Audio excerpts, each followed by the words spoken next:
no ar. Programa Gerenciando Riscos, com a engenheira Patrícia Rodrigues. Na Rádio Metrópole Aracaju.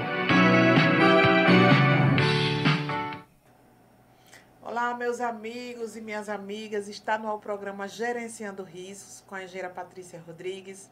Tá? Todos os sábados às 11 da manhã. É um prazer enorme estar com vocês para mais um programa onde nós iremos abordar um assunto muito importante. Hoje nós temos uma convidada muito especial, que é a engenheira eletricista Eline Matos. Tá? Ela vai falar um pouco sobre a importância da segurança nas instalações elétricas em edificações. Olha só, pessoal, que assunto importantíssimo para a rotina, tá, dos trabalhadores e também pessoas que residem em condomínios, que trabalham em indústrias. Então, vamos saber já alguns detalhes de como o engenheiro eletricista atua no nosso dia a dia, para que vocês que fazem parte aí da área, né, técnica, possam um dia pensar em fazer o curso da engenharia, tá?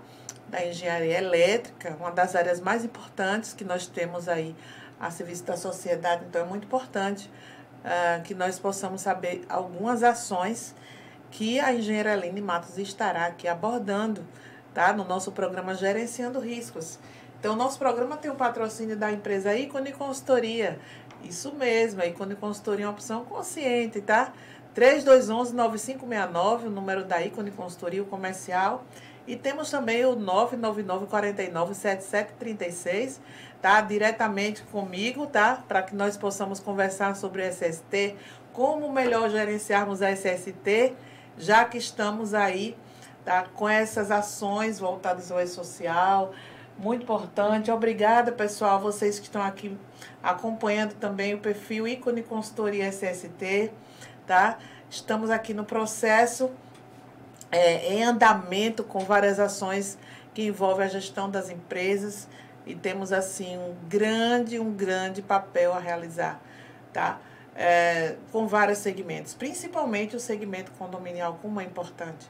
Então, nosso programa, tá? Gerenciando Riscos, com mais, assim, agradecimentos a todos vocês que estiveram em 2022 acompanhando o nosso programa, fechando o ano com chave de ouro, tá? Com esse tema que é muito importante na área de segurança, tá? A eletricidade, um dos maiores riscos que pode vir a ocorrer nas edificações, tá? Principalmente riscos de incêndio, tá? Vamos estar evitando aí com as manutenções necessárias e como fazer com que essas manutenções deem certo, que possam ter uma visão especial de um profissional legalmente habilitado, como é o engenheiro eletricista, tá? Existem várias ações que o engenheiro eletricista pode fazer e a engenheira Eline Matos vai falar daqui a pouco sobre essa importância, certo? Seja muito bem-vinda, tá, obrigada. Eline?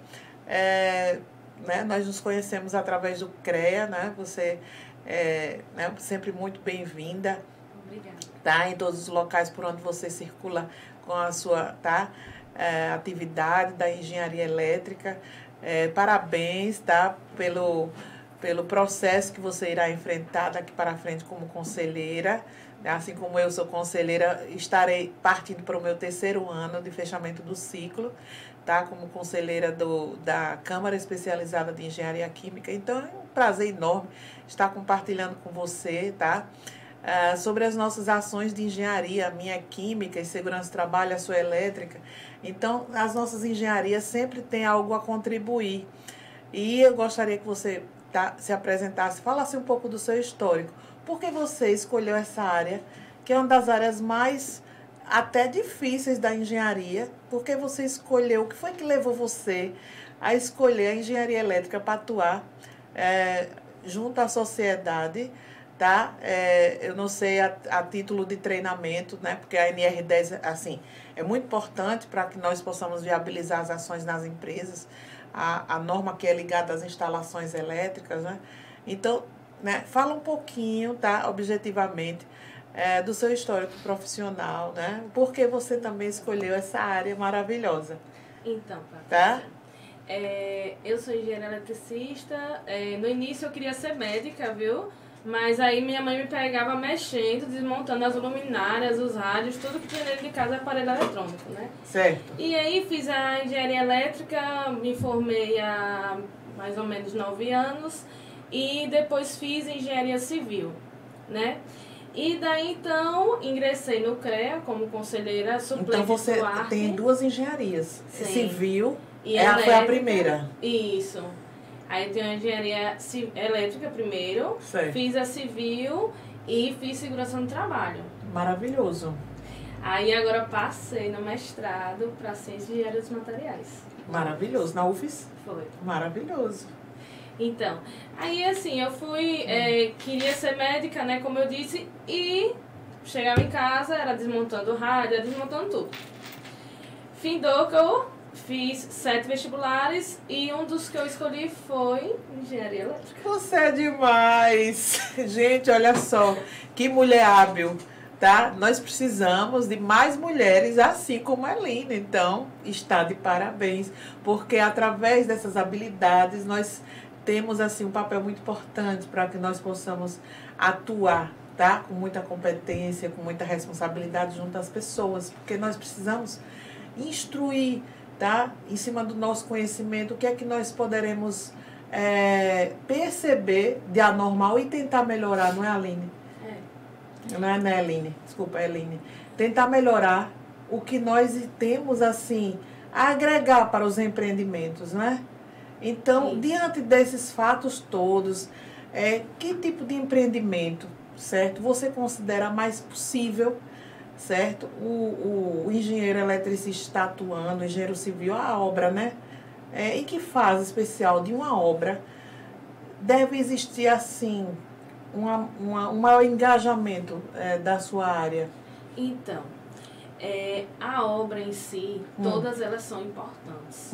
Mas as principais são hospitais, são colégios, são obras onde o público maior vai estar presente. Prediais, moradia. E assim, a engenharia elétrica em si, hoje, ela está sendo mais vista do que há alguns anos atrás, por conta das fontes renováveis e tudo isso que veio surgindo. O que é que acontece? A segurança na instalação elétrica é muito importante para que as pessoas tenham a noção e a ciência de que você tem que seguir as normas, as padronizações. Porque o que é que acontece muito? Ah, não, o meu pedreiro faz. Gente, isso é uma prática, desculpe a sinceridade, horrorosa. Não existe de confiar que o naquele pedreiro que não é faz. habilitado Justamente. para fazer determinados tipos de atividades específicas, não é? Justo. Que envolve um procedimento assim que pode acidentar, não Com seria certeza. isso, né? E pode acidentar até o próprio pedreiro. Porque ele está ali movimentando uma área que ele desconhece. Ele conhece Eline, superficialmente. E também não é somente ele, mas ele pode envolver terceiros. Com certeza. E aí nós nos preocupamos bastante certeza. com os terceiros que estão no mesmo ambiente, né? E eles, assim, geralmente isso acontece porque eles são levados a mexer no que eles não conhecem, no que eles desconhecem, por conta de ordens, porque segue a ordem do patrão, então eu tenho que fazer, então vamos lá, né? Até Roma, né? Então não é assim. Então, sempre é aconselhável que vai fazer a instalação, procure um técnico, um profissional, titularizado, especializado, não só titularizado, mas como especializado. Um especializado. Que ele tenha a vivência, a experiência, né? Para que ele saiba, e fora que a gente sabe que o Ministério do Trabalho está em cima, né? Não Cada só, vez mais, né? Com certeza. Com auditorias direto. Claro, porque a gente está lidando com pessoas, né? A gente está lidando com a segurança de pessoas e de terceiros. Porque não é só a segurança do funcionário em si. É a segurança de terceiros que estão transitando pelo local da obra e não têm a consciência do que está acontecendo porque são visitantes ou mero pedestres, passageiros, né? Perfeitamente. Aí nós poderemos entrar nas proteções coletivas. Porque se o ambiente vai entrar numa fase especial, né, de realização de algum procedimento operacional, que exija mais atenção daquele grupo de pessoas, nós precisaremos, no mínimo, sinalizar e isolar os ambientes, não é, Aline? Ou Eline, desculpa, Eline. Então, a gente precisa ter, assim, um embasamento para que as empresas elas apostem em materiais de qualidade, que eu também gostaria de que você falasse sobre isso. Que nem toda empresa ela se preocupa com os materiais que fazem parte da execução de projetos, não é? De qualidade. Justamente. Então, o que acontece? Todo o material de qualidade, ele tem o selo do Inmetro, ele tem as estabilizações, né? Ele é todo, ele vem nas normatizações, então ele tem que ser utilizado conforme solicitado pelo Inmetro. Você não pode pegar qualquer material de qualquer fabricante e colocar na sua obra. Acontece várias vezes de você comprar cabos que não são autorizados pelo Inmetro e você utilizar deles sem ter consciência, às vezes sem saber que aquele cabo não pode ser utilizado. Então é necessário que a pessoa tenha uma certa visão, uma determinada visão sobre esse parâmetro da qualidade, da certificação do material. Perfeitamente. E no caso também, Eline, a questão que envolve os checklists, né?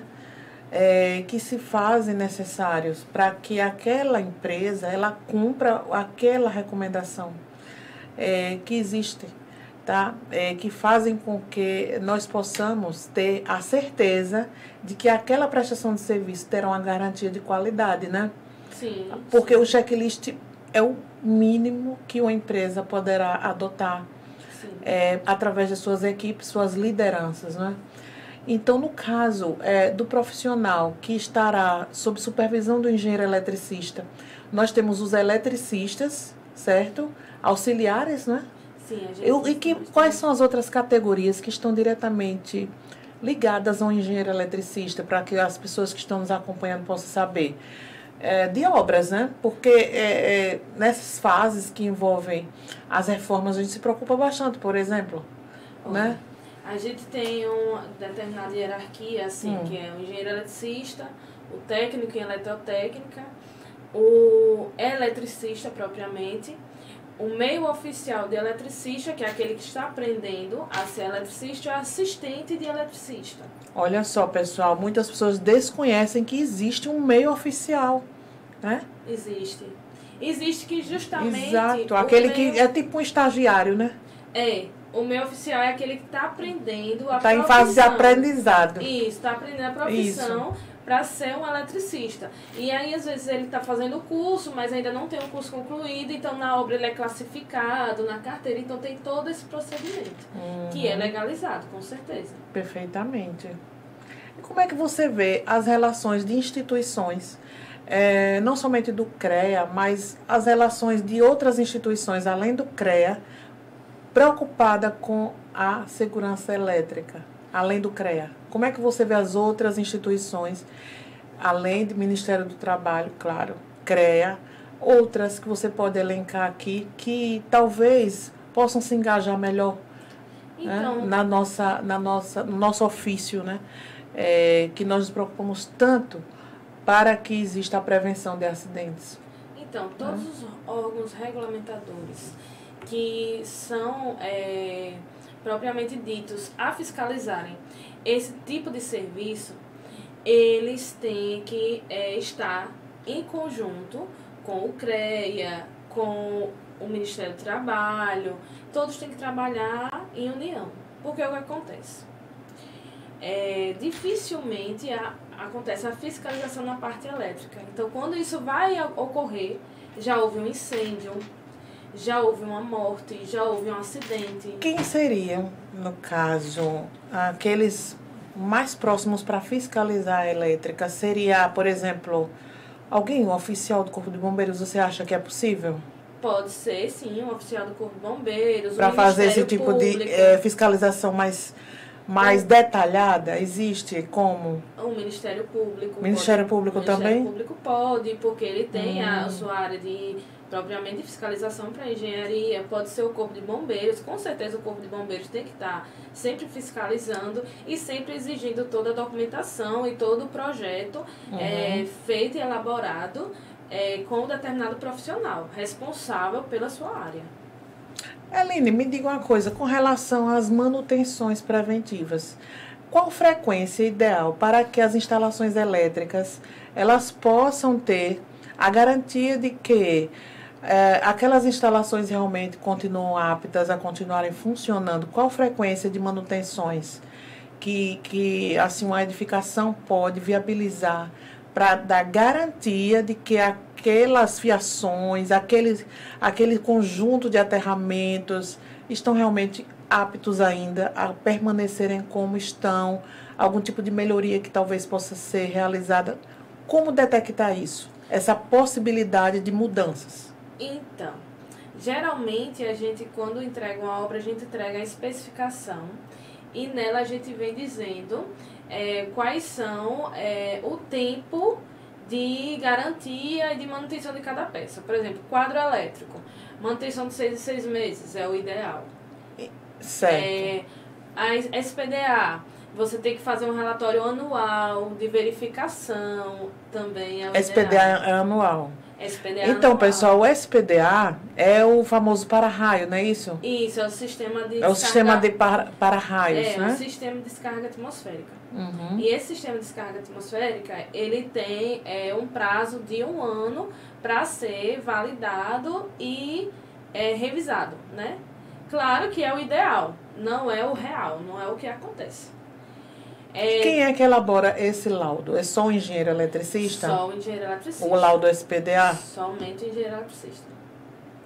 Tá. E ele pode contar com outros profissionais ou é só ele mesmo que tem que fazer esse laudo? Não, quando a gente vai fazer um laudo SPDA, geralmente a gente leva ou um técnico ou um eletricista para fazer as devidas medições com os equipamentos, para poder verificar se está tendo teste de continuidade e aí por diante, e relatar tudo, e após o relato se tira uma anotação de responsabilidade técnica, que é a RT. Perfeitamente. E essa RT só pode ser tirada pelo engenheiro eletricista. Então, eu estou vendo aqui que você trouxe aqui no nosso programa um instrumento que faz parte, tá, da sua atividade.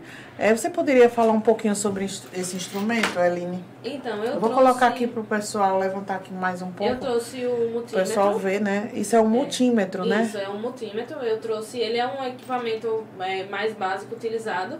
Geralmente é utilizado pelos eletricistas e pelos engenheiros, todas as pessoas que trabalham com eletricidade em si, propriamente dita, utilizam. Então, ele faz o teste de continuidade, ele mede a tensão, ele mede a corrente. E esse equipamento em si, ele é importante se você precisar verificar um teste de continuidade numa tomada, num equipamento, num aparelho. Não é o aparelho que faz o teste de continuidade do SPDA. É o aparelho que faz teste de continuidade, tensão de e corrente. De corrente elétrica. Corrente elétrica. De edificação. Em tomadas. Quadro. Só serve para tomada? Não, quadro elétrico. Quadro elétrico. Toda a parte de eletricidade, de cabeamento, Pronto. que você for fazer medição, você pode fazer com ele. Mas SPDA é um específico, tanto quanto o aterramento também é um equipamento específico, que não é esse. Que a gente faz as medições de aterramento, porque a gente tem a malha de aterramento. Quais são os equipamentos mais importantes além desse? Multímetro, o que mais? Termômetro. A gente tem o multímetro, o termômetro, tem o voltímetro. Tem o computador, que a gente faz as medições de continuidade maiores. São diversos, né? São vários. Tá. Maravilha. Agora, é importante que a malha de aterramento ela seja muito bem feita, sempre calculada, sempre verificada, porque todo o sistema de descarga de uma edificação vai para o aterramento. Aí já é o aterramento da edificação, não é o aterramento da descarga atmosférica.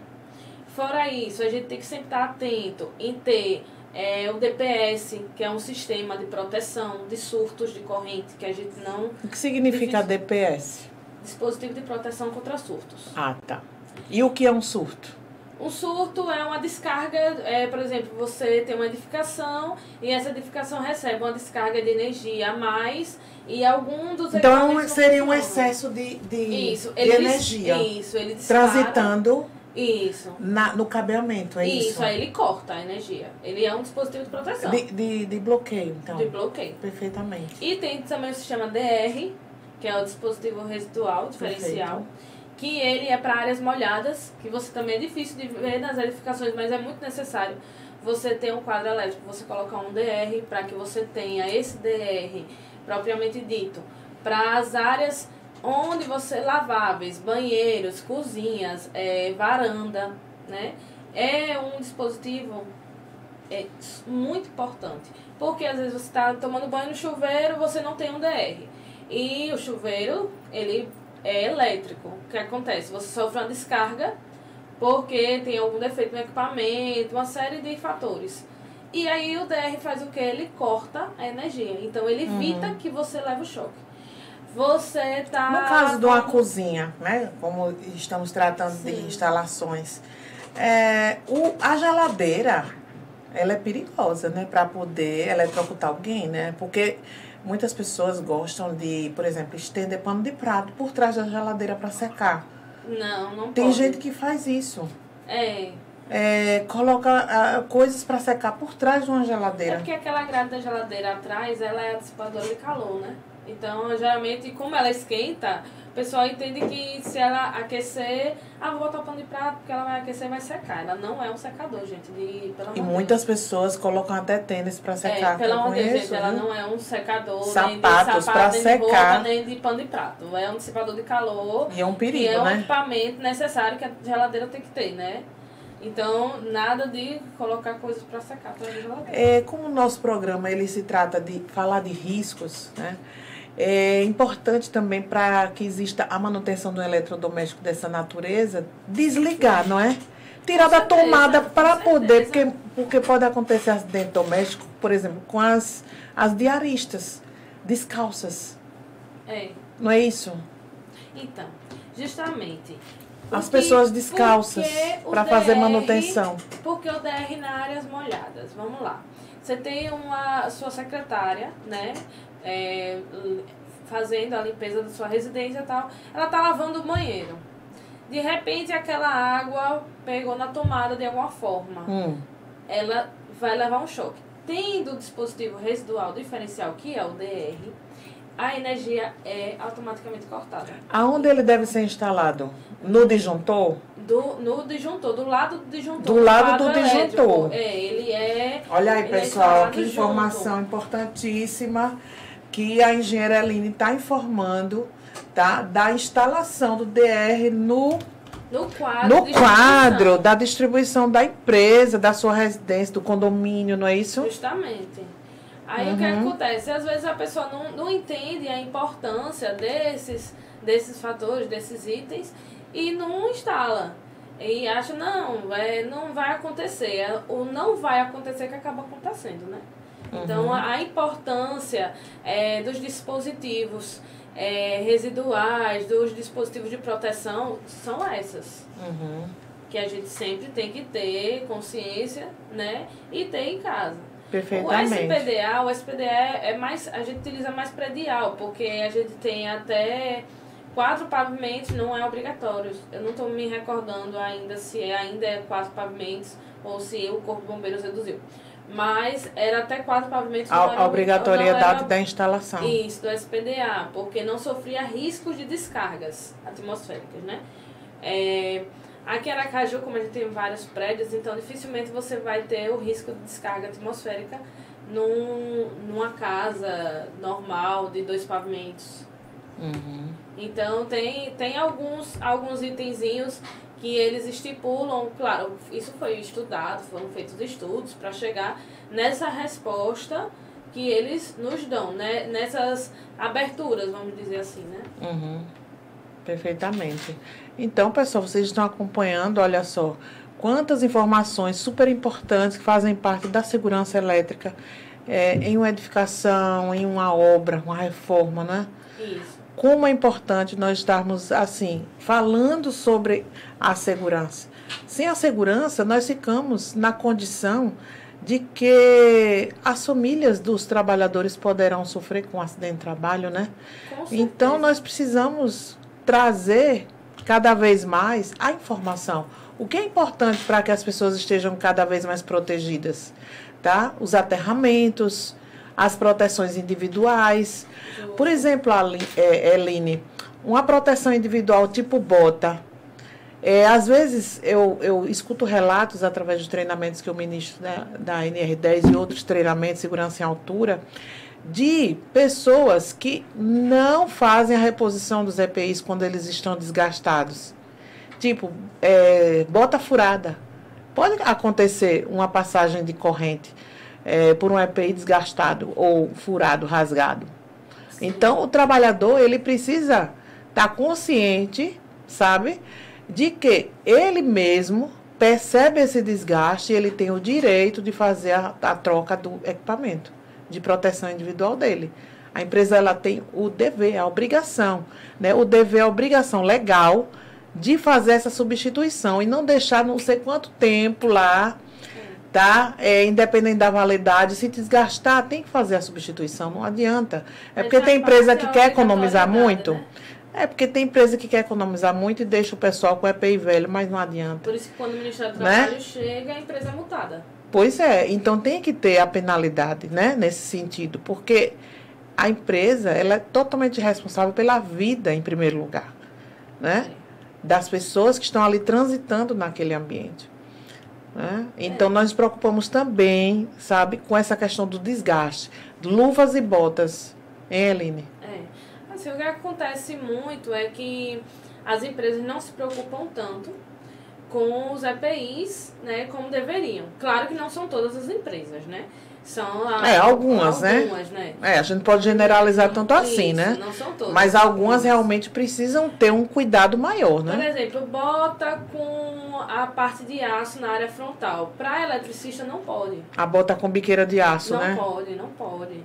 É a bota comum. É a de couro, cano curto. Isso. Normal. Com toda a normatização que ela tem que ser vendida e tal. Cinto de segurança é muito importante. Eu vou instalar, só vou instalar uma luminária no poste. Gente, pelo amor de Deus, você vai instalar uma luminária no poste. Perigo, né? Mas você não tem asas. A pessoa tem que entender que não tem asas, né? Então precisa do cinto de segurança, né? Pra dar aquele reforçozinho. E precisa também fazer o treinamento da NR35, não é só a 10. Com certeza. Quem for ter contato, quem for ter uma mínima aproximação, não é? Com a fiação, alguma coisa do tipo, tem que ter também. Vai precisar ter acesso em altura, tem que também ter esse cuidado de ter um profissional com a NR35, com certeza, né? Tem que ter a NR35. Isso. Tem que ter a NR10. E tem que conhecer a NBR 5410. Perfeitamente. Que é a norma brasileira regulamentadora das instalações elétricas. Então, não é só conhecer a NR10 e a NR35. Não, a NBR 5410 é de suma importância nessa área. Maravilha. Fora outras normatizações, tem as normas luminotécnicas, porque a gente, assim, entende que uma iluminação é bobagem. Não é, gente. Iluminação, a depender da sua voltagem, ela é muito perigosa. Iluminação pública, por exemplo, dificilmente você vai instalar uma iluminação pública a 127 volts. Você instala 220, que é a instalação da rede. Perfeitamente. Porque a iluminação pública, ela vem direto da rede. Diretamente da rede. E se tiver algum princípio com incêndio formado, essa rede será cortada para poder o Corpo de Bombeiros agir, né? Com certeza. Na edificação e debelar as chamas caso existam, né? Olha, a parte mesmo de...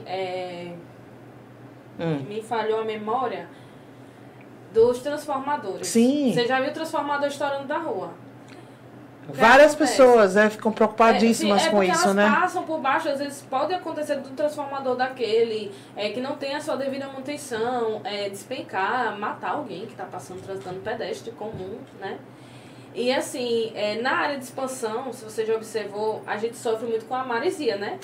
Então, o que a Energisa geralmente faz? Ela sempre está lavando os transformadores, os cabeamentos lá naquela área. Por conta da maresia. Porque a maresia, ela corrói o cabo e ela rompe o cabo.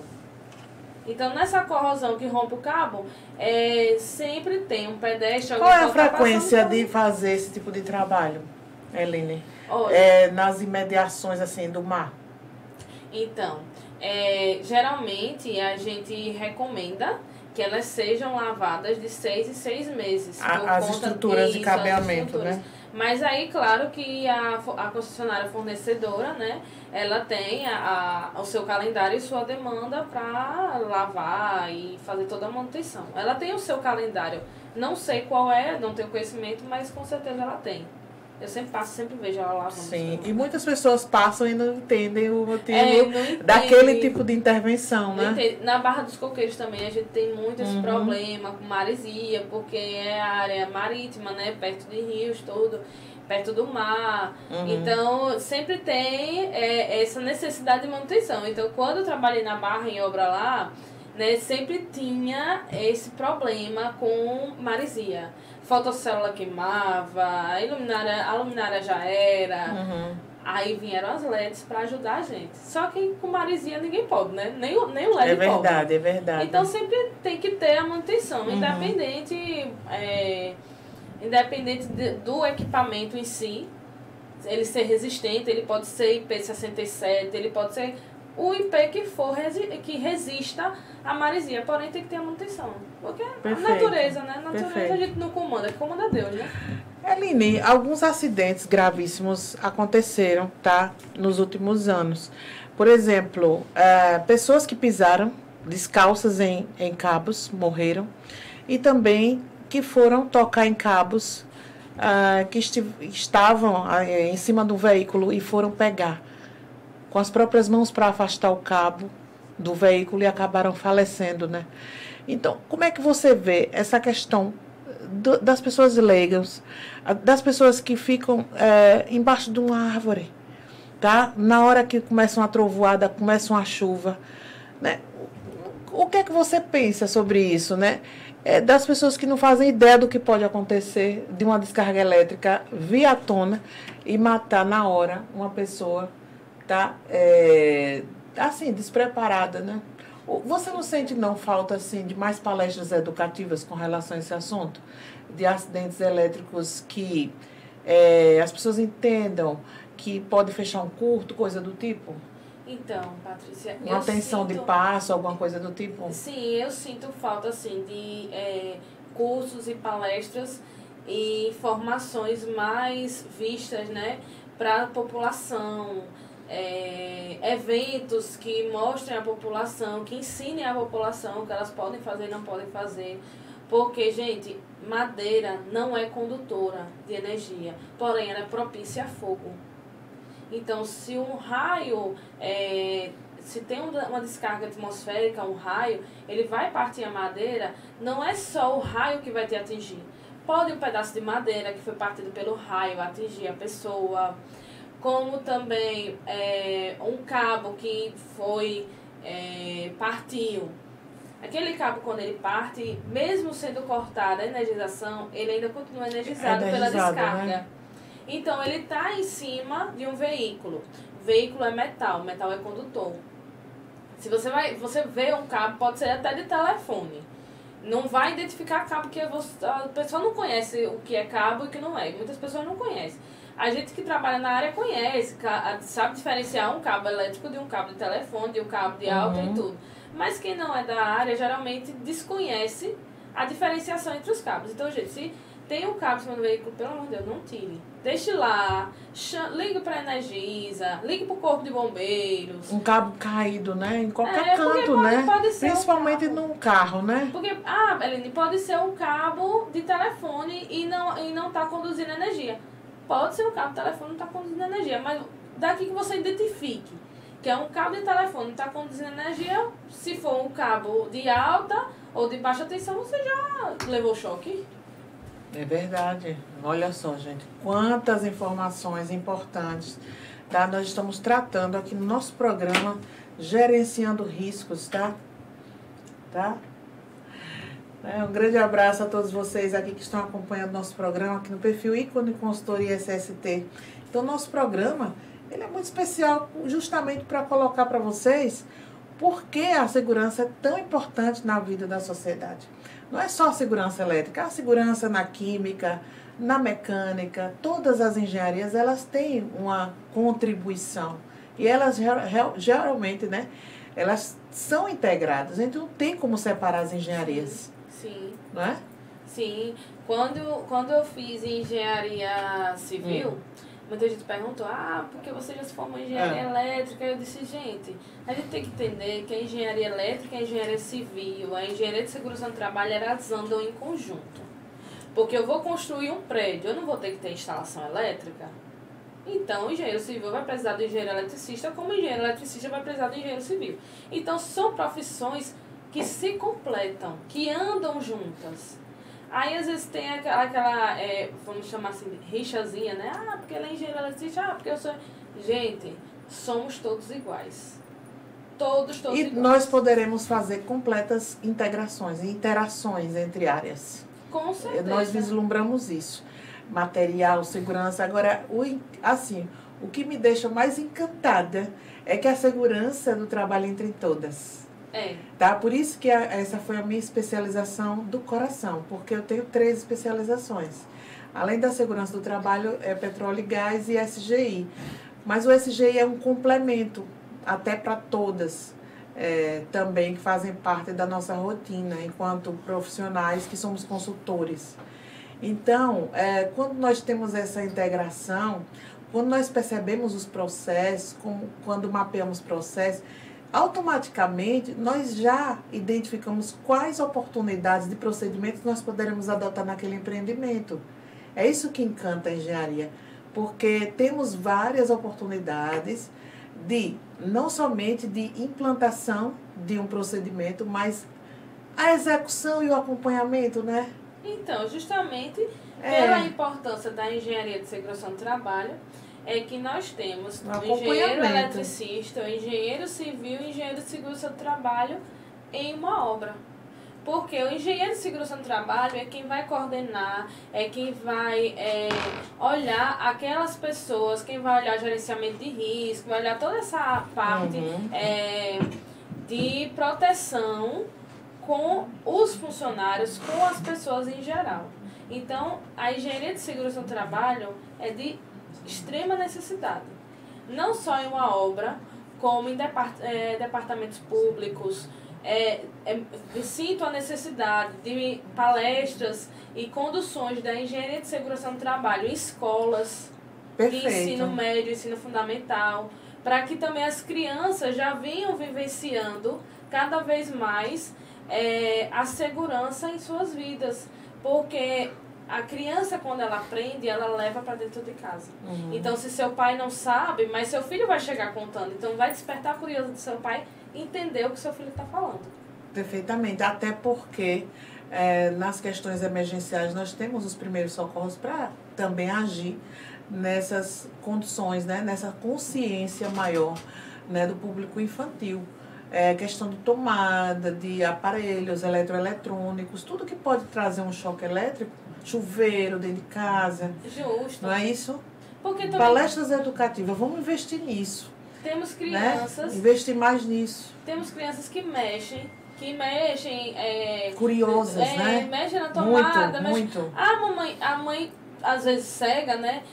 Porque criança cega, mãe, não existe. Mamãe, eu tô aqui brincando, deixa que ela tá lá em cima da escada, já tá desmontando o chuveiro, que nem eu fazia, né? Já tá desmontando o chuveiro, já tá fazendo alguma coisa, e a mãe não sabe, a criança leva um choque porque também desconhece. Então, é necessário a escola de ensino fundamental, o ensino médio, ela ter essa vivência, ela ter essa experiência de sempre ter um profissional da área de segurança e da área de engenharia nas escolas, palestrando, educando, ensinando, abordando os assuntos para que crie a curiosidade nas crianças e daí, por consequência, vai criar nos pais, porque eles vão chegar em casa e vão conversar com os pais. Vai dizer, mamãe, na escola hoje estava falando de engenharia elétrica, estava falando de eletricidade, e eu ouvi isso, eu aprendi aquilo, e o pai vai ter aquele interesse em também saber para poder também orientar o filho. Que os pais têm que orientar os filhos. Com certeza. Então, nós temos um leque de várias ações aí, eu chamo de oportunidades, para que as áreas possam se integrar, né? E, assim, temos, assim, o nosso trabalho bem feito, tá? Com a prestação de serviços que as empresas precisam, os condomínios precisam demais, né? De um profissional que tenha o completo envolvimento com a elétrica, né? Um condomínio. Porque, né? assim, Um condomínio praticamente é uma cidade que precisa ter um bom gerenciamento de riscos e o elétrico, sem dúvida nenhuma, é um dos mais importantes. Porque o que vale ressaltar é que o condomínio não precisa somente do projeto de incêndio. O condomínio precisa do projeto de incêndio, ele precisa de um laudo de instalações elétricas, ele precisa de um laudo de sistema de SPDA, ele precisa de um laudo estrutural, ele precisa de um laudo de alvenaria. Por que isso? Porque a gente precisa saber como é que está aquele condomínio.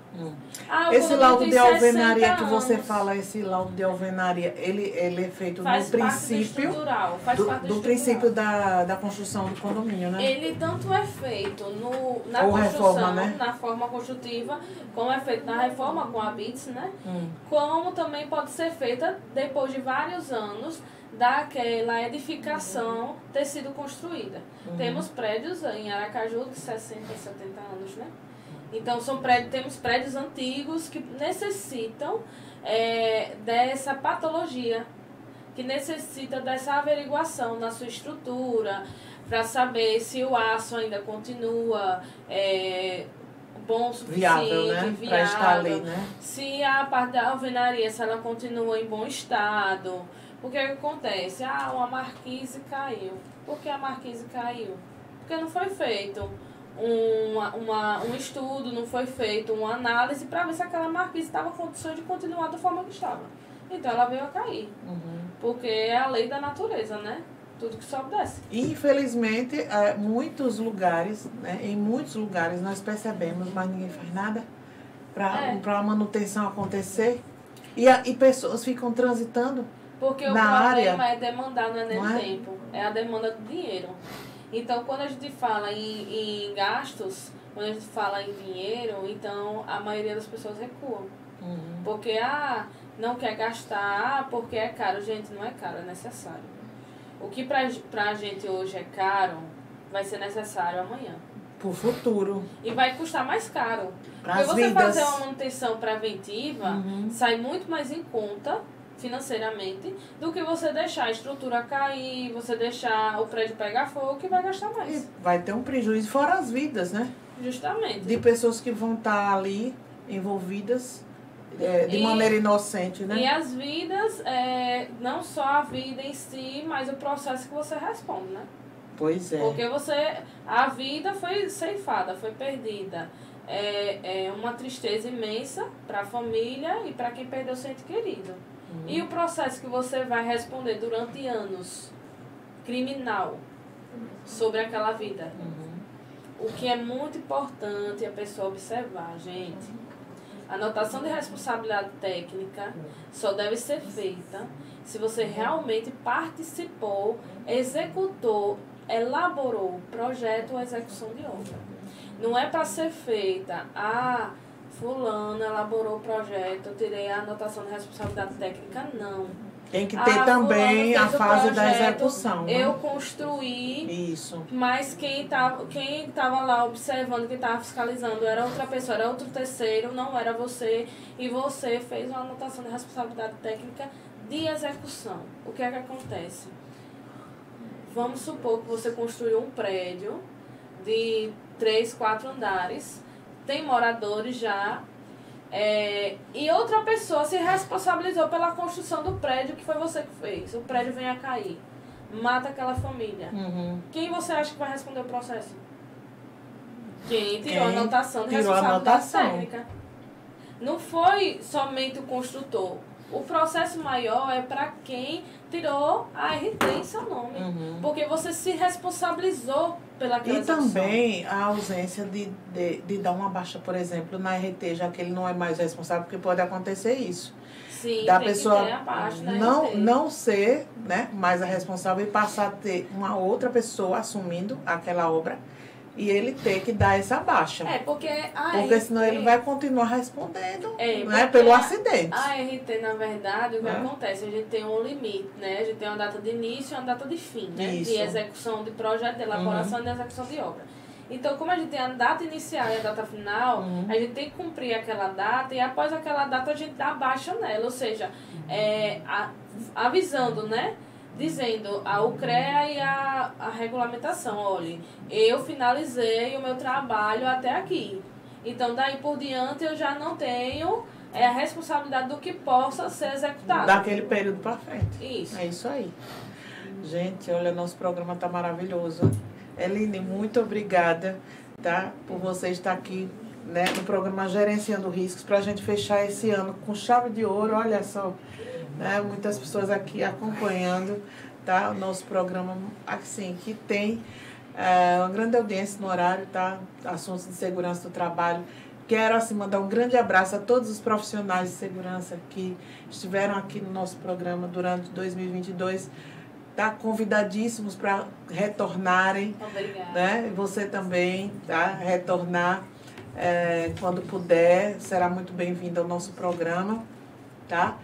E nós, assim, agradecemos a toda a equipe da Rádio, né, Web Metrópole Aracaju pelo apoio, tá? E, assim, em 2023 teremos agora a Web TV, viu, Eline? Menina. Agora TV, teremos estúdio de TV aqui na Metrópole, tá? Então a gente tem que fazer um podcast.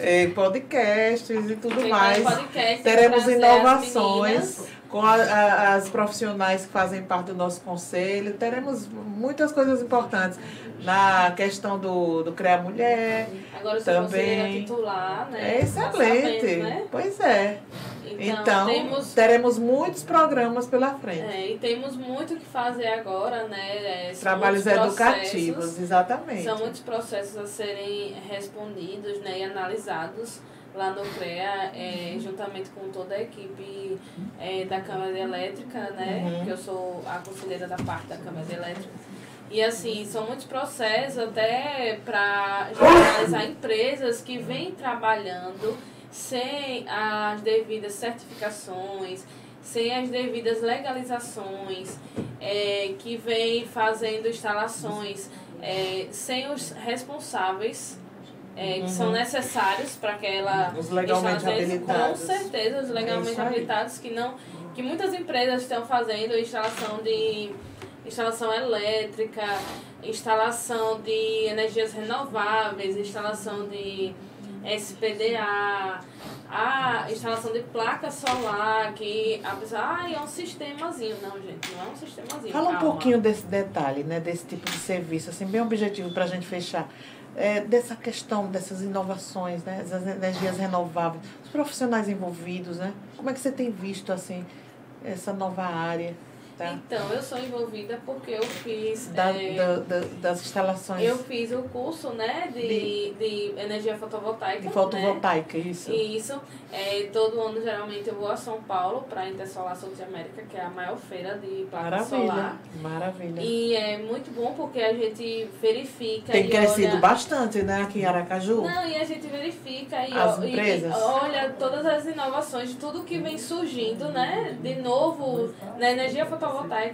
E assim, gente, o gasto de energia elétrica que você tem hoje, quando você instala energia renovável, é absurdamente viável.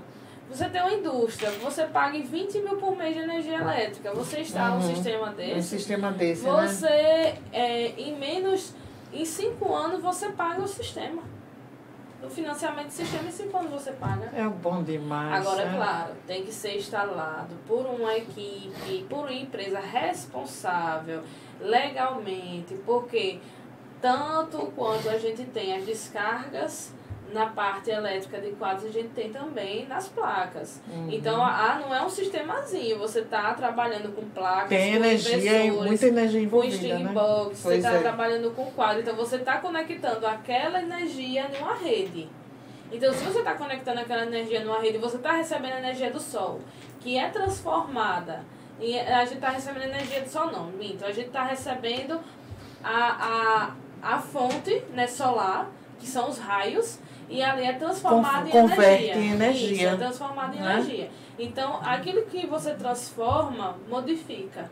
Então, quando modifica, ela vem em grande quantidade, né?